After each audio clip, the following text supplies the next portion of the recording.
गणपती बाप्पा, आता वर्षभरासाठी पेटीत जाण्याची वेळ आली. तुम्हाला असं पेटीत ठेवताना खूप वाईट वाटतं, अगदी श्रेयासारखंच. ती लहान आहे हो, ती रडू तरी शकते, पण आम्ही.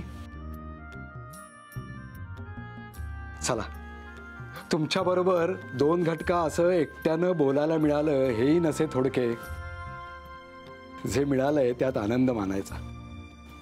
बाप्पा, या वर्षी तुम्ही परत आलात, आम्हाला सगळ्यांना खूप आनंद झाला, खूप उत्साह मिळाला वर्षभरासाठी. सगळ्यात महत्वाचं म्हणजे छोटे मालक आमच्यात मिसळले, अगदी आप्पांसारखे. हे प्रेम असंच असू दे हा बाप्पा. हो, पण यावर्षी जसे गायब झालात तसे परत गायब होऊ नका. तुम्ही मिळताय का नाही शंकाच होती मला, पण मालकांनी प्रयत्न केले आणि तुम्ही यश दिलं. शेवटी सगळा खेळ आणि मेळ तुमचाच हो. गणराया, आम्हा सगळ्यांवर अशीच कृपादृष्टी ठेवा कायम. चला, आणि पुढच्या वर्षी लवकर या, वाट बघतोय मी सगळेजण.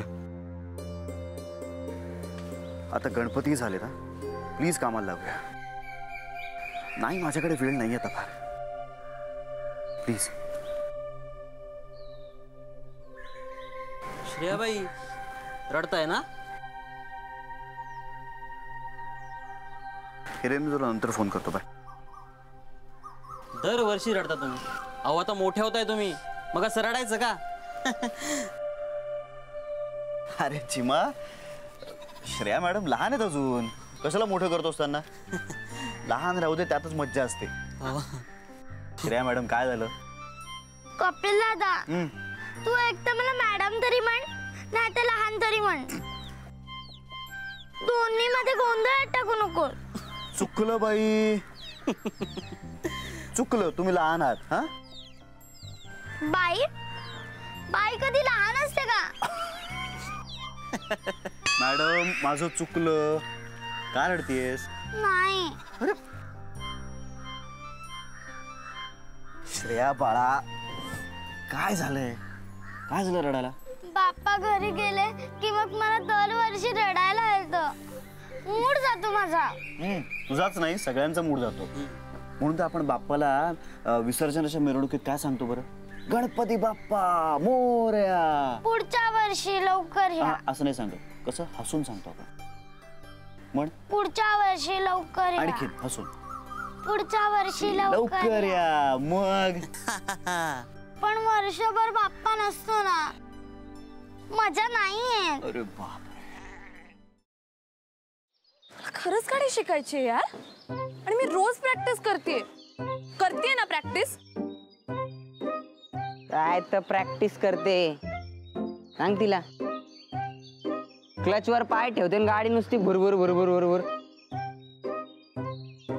इंडिकेटर लावा म्हणलं तर वायपर लावून ठेवते.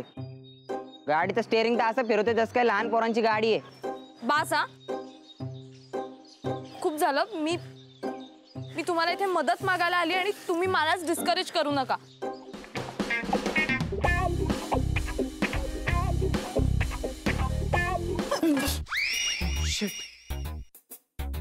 तू पण इथे लपलीयस? हो, मी काही पाल नाहीये भिंतीला चिकटून राहिला. What are you kidding me? अशा सिच्युएशनला तुला विनोद सुचू शकतो? कसं असतं ना, अशी सिच्युएशन आली की आपल्याला टेन्शन येतं, आणि मग ते टेन्शन घालवण्यासाठी विनोद करणं चांगलं. व्हॉट्स इट? नाही.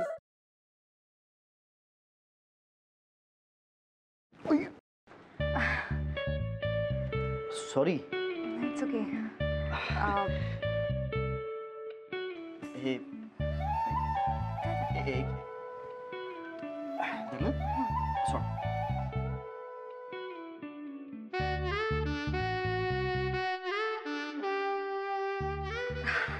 अरे थँक्यू. अरे त्या दिवशी ना माझ्या फ्रेंडचा फोन आलेला आणि ती अचानक मला बोलायला लागली की तिला कॅम्पिंग